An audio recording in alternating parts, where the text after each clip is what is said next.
Penktadienio tema – akmeninė tvora be betoninio pamato. Kaip galvojat, chebrytė laikys ar nugrius kartu su visu tuo garažiuku metaliniu? Tai va, dvi priežastys, kodėl mes nedarėme betoninio pamato.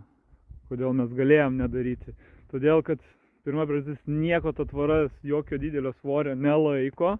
Čia durpių užpilta, bet čia nestums tos tokios slėgio nesudarys didelio, kad nustumtų tą tvorą į šitą pusę. O antra priežastis nuleido dėl to, kad dėjom didžiulius akmenis į apačią, jie ten pusę akmenų per visą tvorą, per plotį, kaip sakyt. Tai jie irgi niekur nedings. Viduryje, aišku, betonas. Kepurę irgi betonu užtepiau, kad vanduo nesigertų ten gilin. Nu tai va, taip va ir padarėm čia. Dar aišku, po to tenai prasitės, ten prasitės tvora, bet šitai tvorai įrengtas pagrindas, ta prasme, nuolydis nuo čia į vidurį, iš ten su nivelyru suniveliavom, į šulinį tenai kažkur yra, drenažą paklojom.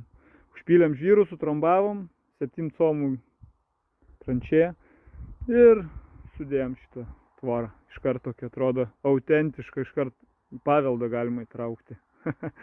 Tai va, pakomentuokit, laikys ar nelaikys čia be to betoninio pamato. Aš net nepergyvenu, kad ir kilnos kažką čia kažkur, kad ir trūkstų, tai net kažin ar pastebėsi ten, kad kažkur ar kažkas įtrūko, o apatiniai akmenys tikrai jie neturi galimybės iškrist, kad nuvirstų tą sieną. Nu, tai. Bet vis tiek, pakomentuokit, ką jūs galvojat, meistrai.